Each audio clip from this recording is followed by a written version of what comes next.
వర్గాల్లో 6 చోట్ల మీ పార్టీ గెలుపొందింది. ఒక్క చోట మాత్రం బీఆర్ఎస్ గెలుపొందింది. అది ఒక అడ్వాంటేజ్గా తీసుకొని ప్రతి ఒక్కళ్ళు మాకు ఈ సీటు కావాలి, ఎందుకంటే ఈజీ కొట్టేయచ్చు, ఇక్కడైతే ఎంపీ అయిపోవచ్చు అంటే డిక్లేర్ చేస్తేనే ఎంపీ అయిపోవచ్చు అనే దగ్గరికి వెళ్ళారు. అది ఓవర్ కాన్ఫిడెన్స్ కాదా?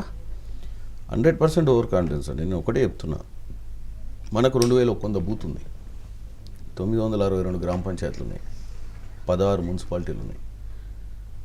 సో డెఫినెట్గా ఎలక్షన్ అనేది స్విచ్ ఎనీ టైం అవుతుంది. As of now it's a safer seat అనేది వాళ్ళు అనుకుంటారు. మన టికెట్లు అడిగిన వాళ్ళందరూ కూడా ఎవరో టీఆర్ఎస్ పార్టీ నుంచి ఎక్స్ ఎమ్మెల్యేలు, ఇప్పుడున్న సిట్టింగ్ ఎమ్మెల్సీ కొడుకు, తర్వాత ఇంకెవరో సినిమా యాక్టర్ మామ, ఇట్లా చాలామంది ఫైనాన్షియల్గా స్ట్రాంగ్ ఉంటే చాలు టికెట్ తెచ్చుకుంటే పార్లమెంట్కి పోవచ్చు అన్న ఆలోచనతో వచ్చిర్రు. కానీ మీరు ఒకటి ఆలోచించాల్సింది ఏంటంటే, కింద నాయకత్వాన్ని సమన్వయం చేసుకునే విధి విధానం లేకపోతే ఓట్ అనేది ఎప్పుడు ఎటు స్విచ్ అయ్యిద్దో తెలియదు. లేకపోతే ఈరోజు భారతదేశంలో కాంగ్రెస్ పార్టీ ఉండేది పర్మనెంట్గా. 2 సీట్లు ఉన్న బీజేపీ పార్లమెంట్లో ఇవాళ ఈ స్థాయికి వచ్చిందంటే ప్రజలు మార్పు కోరుకుంటుంటారు. మనం ఓవర్ కాన్ఫిడెన్స్ ఉంటే ప్రజలకు కూడా నచ్చదు. వాళ్ళు ఏమనుకుంటారు, నీ రెగ్యులర్ ప్రాక్టీసు, నీ ఎలిజిబిలిటీ, నీ ఫోకసు, నీ అజెండా వాళ్ళ సైడ్ ఏందనేది చూపించుకుంటే మీరు అందరి దగ్గరికి పోవాల్సిందే, యథావిధిగా ఎన్నికలు చేయాల్సిందే, యథావిధిగా ప్రజలకు మనకు మధ్యన సంబంధాన్ని ఏర్పరచుకోవాల్సిందే. ఈ సమయంలో ఇప్పుడున్నటువంటి మే 13 ఎన్నికలు ఉన్నాయి. నేను లాస్ట్ 1 వీక్ నుంచి మీరు చూస్తుంటే గ్రౌండ్లోకి పోతూ వస్తున్నా. కాకపోతే కార్యకర్తల సమావేశాలు రేపటి నుంచి ఎల్లుండి స్టార్ట్ చేస్తున్నాం ప్రతి కాన్స్టిట్యున్సీలో. సో డెఫినెట్గా it's a good seat, but నా over confidence will pay the price.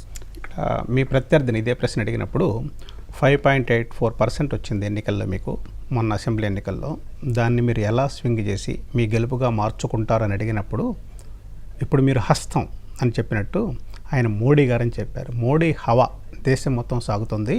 ఆ మోడీ హవాలో మోడీ అక్కడ ప్రధానమంత్రి కావాలనుకుంటున్నారు, మిగతా వాళ్ళందరూ వెళ్ళిపోతారన్నారు. దాని మీద ఆయన చెప్పిన పాలసీ సరే, as a BJP leader, as a Modi bhakt అని చెప్పాల్సిందే ఆ లైన్.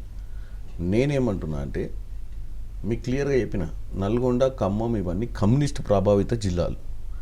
ఇక్కడ కుల మతాలతో రాజకీయం చేస్తే యాక్సెప్ట్ చేయరు పబ్లిక్, కనపడుతుంది అట్లా మీకు. నేను ఒప్పుకుంటున్నా కదా, 75,000 ఓట్లు వచ్చినాయి, ఇంకా 2,50,000 ఓట్లు పెరుగుతాయి వాళ్ళకు 100%.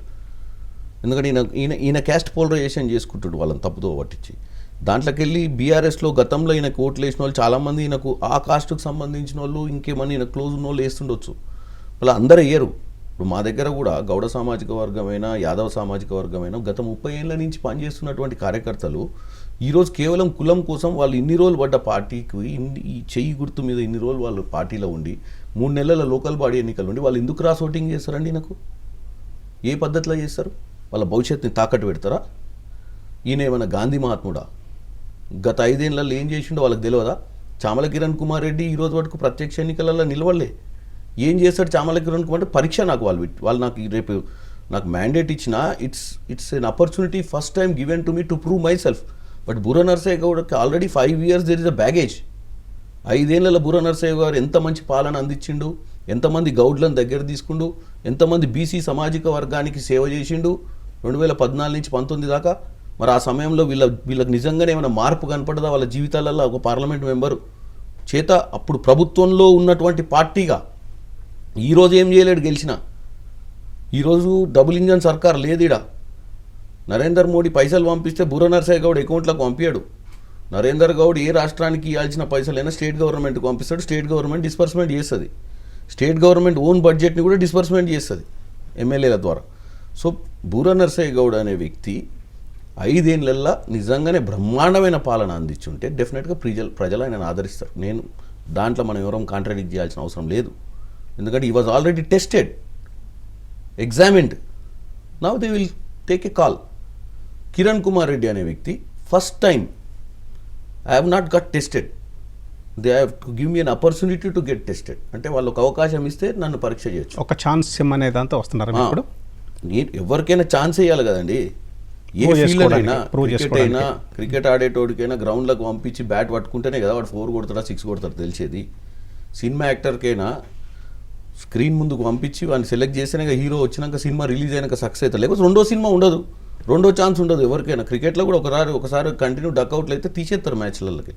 నాకు కూడా ఒకసారి అవకాశం ఇస్తే నేను బాగా పర్ఫామ్ చేసి 20 ఏళ్ళు రాజకీయం చేస్తా మా భువనగిరి ప్రజలతోటి. ఇవ్వకపోతే నెక్స్ట్ టైం నుంచి నన్ను రానియరు కదా లోపలికి. మొత్తం 3 సార్లు